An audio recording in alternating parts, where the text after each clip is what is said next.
Hi everyone, I'm back with another video of what do paper crafters do when they're not paper crafting.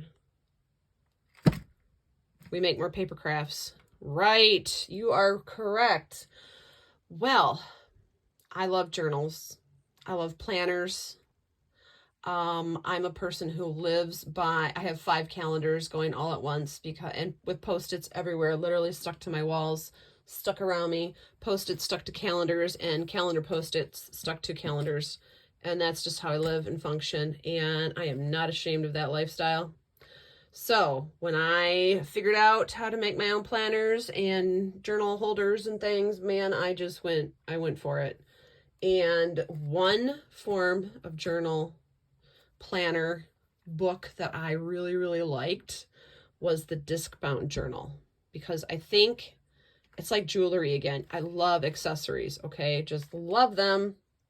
And anything in my life that can have extra jewelry on it needs to have extra jewelry on it. So let me show you my first, but not my last. Dun, dun, dun. Yes, there's more to come. My first disc bound planner book. All right, here she is. Look at these discs. They are gold and they have hearts. I have no idea where I got these. They had to be in a clearance section somewhere, sometime. This front and back is just cardboard that has been covered in cardstock. Of course, it's got stickers on it because my second love of accessories is stickers. And of course, it's got jewelry. Got a little bell so I can hear if it walks away from me. Of course, it's got to have a key. You know, all my planners have keys. Got my Cat Mom key ring, all my little bits of extra ribbons. What else is in here? Let's see. Since this is my yearly planner, it has a little rabbit. I know he looks super haunted, but it is the year of the rabbit, so that's on there. I've got just some random sparkles. All kinds of fun goodness on that.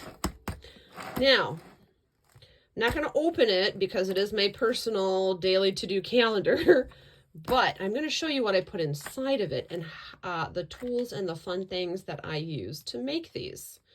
And in fact, like I said, I am going to be doing a little series of videos on some disc-bound journals because I just found another pack of discs on clearance just last week, and you know, I had to make something with them. So stay tuned, more videos coming. So this is this one. All right, so here's the thing. When you are a paper crafter, you don't just make cards. You make scrapbooks, you make folios, you make bookmarks, you make tags, you make gift bags, you make planners, you make calendars, you make anything you can make with paper, you are making it out of paper, right? And so it's great when you have a 50 by 50 foot studio with everything open and accessible to your life that you can just free for all. You can throw your arms out and 747 down the aisle of your own personal craft store, right? It's just amazing. But then there's the rest of us who work in a 5 by 8 foot square foot area on a 2 foot by 4 foot work surface in a 20 by 15 foot room that also is shared with my day job, thanks to COVID, and my personal life space. So, yes. So what do you do when you've got 501 different paper crafting hobbies? They're all paper crafting, but there's specific differences, right? There's different tools for this particular crafting project thing. So here's what I did, and this is how I live life. Again, it's kind of like my Post-it note life, in a working form, in a physical form, I guess. So let me show you what I do so that when I want to sit down and make one of these bad boys, I don't have to rummage around my little space here looking for everything because everything is already in its place. Yes. Are you ready? Whoosh! Enter the Create box. Yes, this box came with supplies for a retreat that I participated in, and it was such a good box, pretty box. And if you are familiar with the flowers, you know what company this is for. This is an Altenew box. Their packaging is something that if I needed to, I would live in it because it's beautiful. And so here's this box, and I'm like, this is an amazing box. And of course I was excited when I got it and I ripped it, so taped that up. And I put on a new label. So this is to document projects to create for my business, for my spirit, for everything that it requires for me to be paperly brave and creative. This box contains everything I need to make my journals and work on my little traveler notebooks that I've just started getting into. Okay, so let's open it up. Now, it's full. It's heavy. So I added Velcro.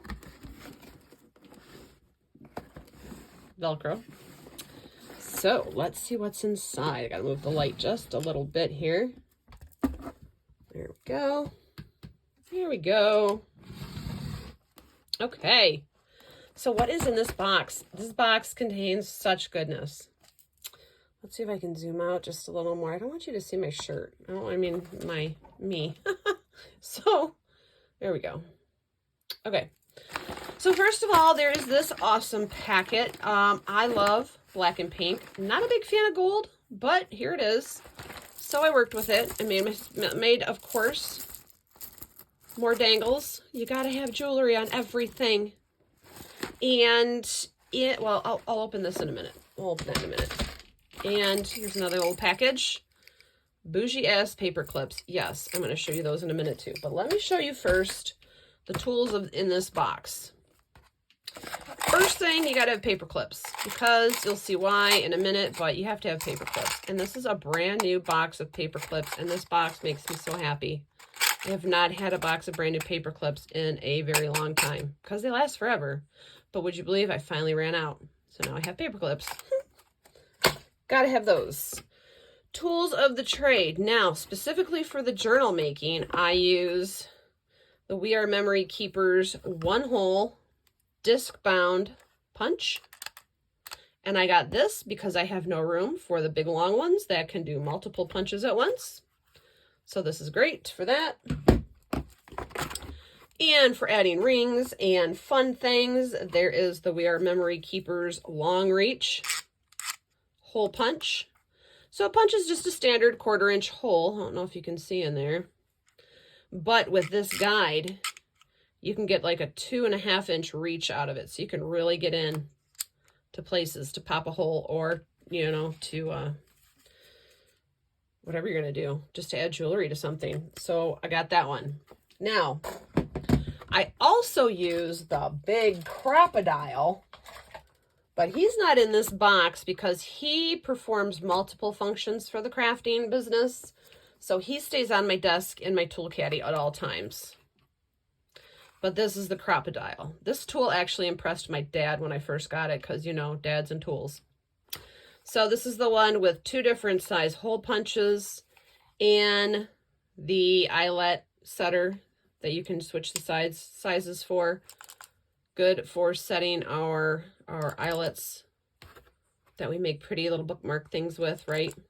So yes, he does not go in this book. He stays on my desktop because he is used pretty much every day. The rest of the supplies in here. So in here, I have extra folders. If you look back, previous video, I showed these folders in action in my traveler notebooks. And these measure 8.5 by 6. Again, you see I live by Post-it notes. So Post-it notes are on these. So if I ever come back and need to know or how to make some, there's the size. Now, fun fact, each one of these is made from folding a 12 by 12 sheet of cardstock. So Here's a good one sheet wonder for you right there. Perfect to slip into the elastics on your traveler notebooks. So I got a couple extras of those with the size, so I know how to make them. I have one extra signature. When I made the other ones, I just made a whole bunch of them. So now I have an extra that I'm not using. And this, of course, has the size and measurements on it. So if you want to copy that, that's fine. I don't care because, again, I have to have a Post-it note on it. It is 5.5 by 8.5. It is a little bigger than a traditional size, but it works for me, and so that's what I use. Fun fact, it's by taking an 8.5 by 11 sheet of cardstock and folding it in half. And that's why it's easy, and that's why I use it. So, but if I don't want to use the craft cardstock pages, I went through and I cut up a whole bunch of leftover, retired Stampin' Up! Cardstock. 5 1/8 by 8 1/4. Now these could be bigger, but this is the size I went with. And these can easily go into a page. So they fit like right onto the page in my notebook. And then I can color on those or add journaling on those or whatever I wanted to do. So I pre-cut a whole bunch of these to keep me busy. Then the rest of the stuff is for the disc-bound journals. These are our landing pages that you can put between your books or your pages, stick your Post-it notes to.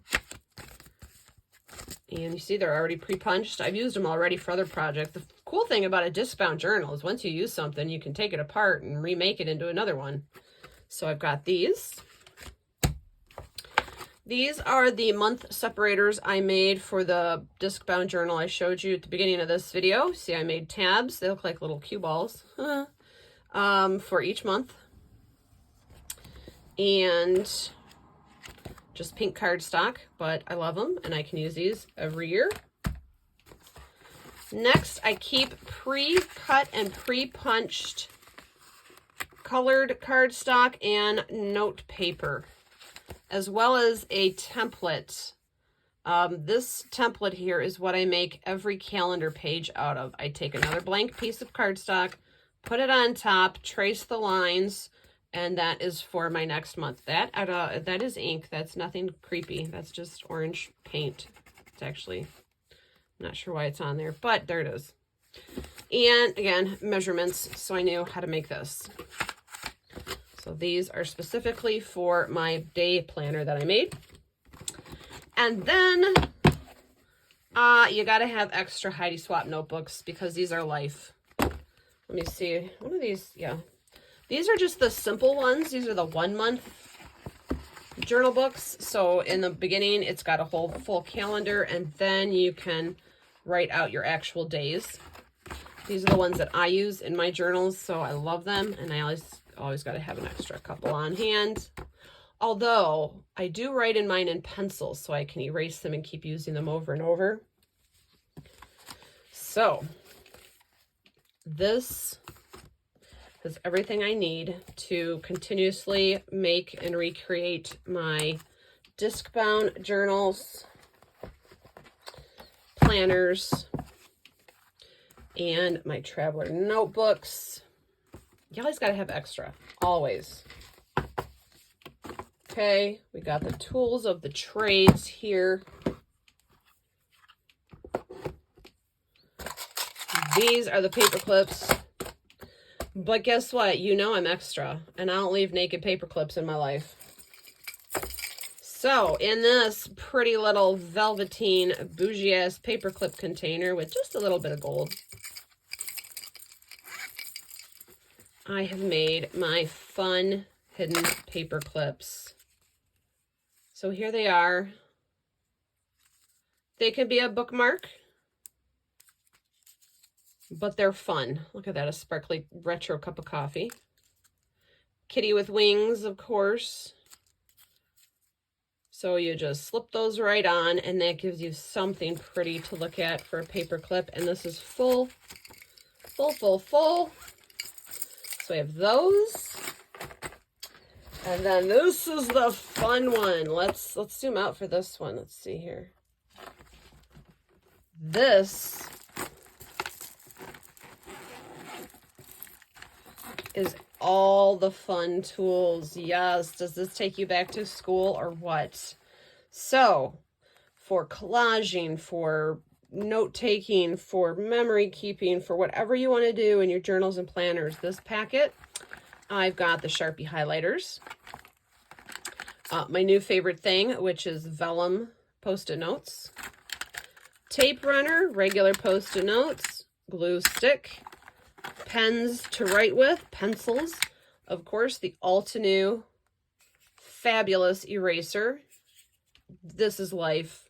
If I had this in art school, I probably would have been a professional artist. Oh, wait, here I am. Huh. Scissors, of course, they have to be unicorn scissors. And pencils, more Sharpies, anything that I need to just sit down with this box on my workstation and create. So this is my life-saving tip to you. If you are a person who likes specific crafts in your craft room, but you don't have room for everything, create yourself little mobile projects. And yeah, this just came in a box, a fun box, Happy Mail. So there you go. So that is yet another video of what paper crafters do when they're not paper crafting. Thanks so much, guys. I'll see you later. Bye.